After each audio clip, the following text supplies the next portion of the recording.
Bonjour à tous et bienvenue sur cette nouvelle vidéo. On va parler ici prise de masse spéciale pour les ectomorphes, c'est-à-dire pour toutes les personnes maigres et qui ont du mal à prendre du poids.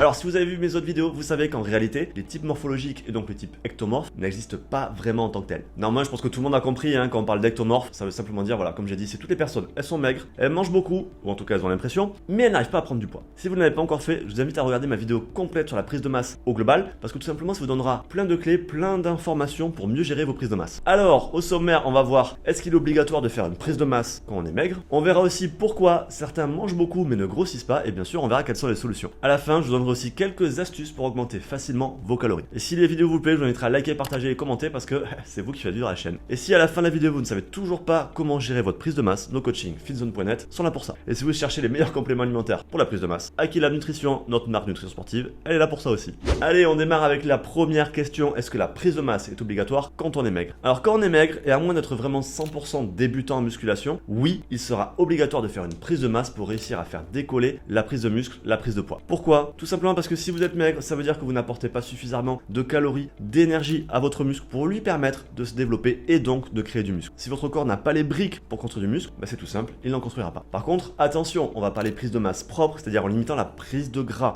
Le but n'est pas de se transformer en petit porcinet. Allez, partie 2. Pourtant, certains mangent beaucoup mais ne grossissent pas. Pourquoi? En théorie, la règle est la même pour tous. Si vous mangez moins de calories que ce que votre corps a besoin, vous maigrissez. Si vous mangez plus de calories que ce que votre corps a besoin, vous grossissez. Par contre, là où ça change, c'est dans l'application de cette règle. Tout simplement parce que ce nombre de calories, il est variable en fonction de chaque individu. Donc pour réussir à grossir, vous devez manger plus de calories que ce que votre corps a besoin. Votre corps à vous, pas celui de votre pote, pas votre cousin, pas votre voisin, le vôtre. Alors oui, peut-être que tous les gens autour de vous, ils arrivent à faire une prise de masse avec 2500 ou 3000 calories. Et donc ça représente déjà pas mal d'énergie, 3000 calories. Mais vous avez peut-être tout simplement besoin de 4000. Et donc, vous devrez manger encore plus que eux. Tout simplement, vous devez manger par rapport à vous. Et donc si vous avez besoin de 4000, mangez 4000. Après, sur l'aspect manger beaucoup, il y a aussi quelque chose qui revient souvent, des gens qui ont l'impression de manger beaucoup, mais en réalité ce n'est pas le cas. Pourquoi? Parce que par exemple, ils mangent beaucoup sur les repas, mais ils font pas de collation, ils font pas de petit déjeuner. Donc mécaniquement, ils manquent des repas. Ensuite, ils vont avoir l'impression de manger beaucoup, mais une ou deux fois par semaine, ils ont la flemme, ils ont pas faim, ils vont juste manger une part de pizza, ils vont sauter un repas parce qu'ils sont levés tard. Et donc, quand on fait ça 2 fois par semaine, à la fin, ça fait une différence énorme. Donc oui, il peut y avoir des repas dans la semaine où on mange beaucoup, mais c'est pas ça qui compte. Ce qui compte, c'est de manger beaucoup tout le temps. Et par exemple, est-ce que vous êtes sûr de faire un vrai petit déjeuner complet qui va apporter 20 à 30% de vos calories de la journée, mais aussi 20 à 30% de vos protéines, glucides, lipides de la journée? Ça aussi, en vrai, c'est rarement le cas. Maintenant, si tous vos repas sont ok et que vous avez du mal à manger plus, rassurez-vous, partie 3, on a quand même des solutions. Donc voici quelques astuces pour vous aider à augmenter vos calories sans vous éclater le bide, parce qu'on le sait,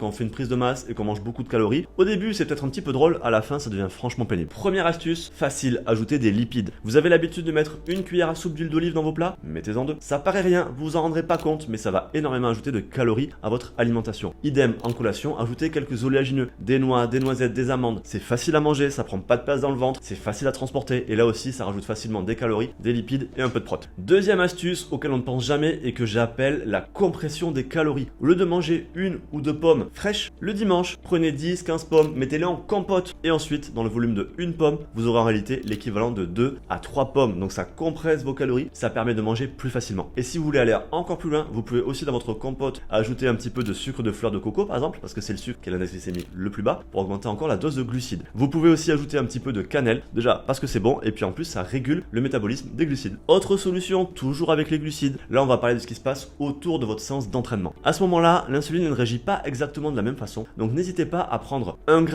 de glucides par kilo de poids de corps que vous allez répartir autour de votre séance d'entraînement. 1 gramme, ça veut dire quoi? Si vous faites 70 kg, prenez 70 grammes. Vous pourrez prendre par exemple 20 grammes avec votre pré-workout, 30 à 40 grammes en intra-training avec vos BCA et le reste en fin de séance avec votre shaker de prot. Et grâce à ça, vous aurez ajouté près de 300 kcal à votre plan alimentaire, en plus au bon moment, ce qui va vous aider à améliorer l'énergie, la congestion et la récupération. Quand je parle de glucides rapides, je parle de produits type maltodextrine, Vitargo, Waximize et éventuellement le dextrose, même si moi je trouve que c'est moins intéressant parce que ça se digère moins bien. Si vous voulez rester sur des produits qu'on trouve en supermarché, encore une fois, sucre de fleur de coco par exemple ou rapadura. Le rapadura, c'est simplement du sucre de canne absolument non raffiné. Et quatrième conseil, bien sûr, il y a les weight gainers. Alors vous avez vu, j'ai fait une petite moue en fait.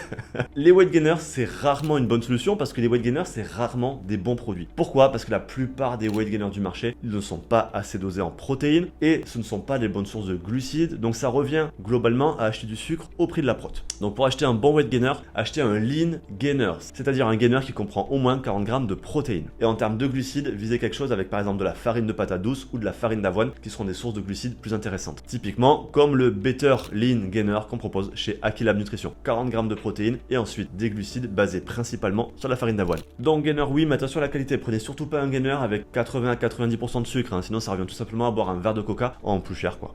Et voilà, la vidéo maintenant terminée. J'espère que ça va vous aider à débloquer votre prise de masse. Encore une fois, si vous ne savez pas comment gérer votre prise de masse ou votre sèche d'ailleurs, nos coachings fitzone.net sont là pour ça. Et sur fitzone.net, on a aussi plein de conseils gratuits avec des exemples de menus, etc. Et si vous cherchez les meilleurs produits de nutrition sportive de France, Aquilab Nutrition, on est là pour vous aussi. En tout cas, j'espère que la vidéo vous a plu. Si c'est le cas, je vous invite à liker, partager, commenter parce que c'est vous qui faites vivre la chaîne. Pensez aussi à vous abonner, activer les notifications, la petite cloche pour pas rater mes futures vidéos. D'ici là, je vous dis à bientôt. Faites-vous plaisir, lâchez rien. À plus.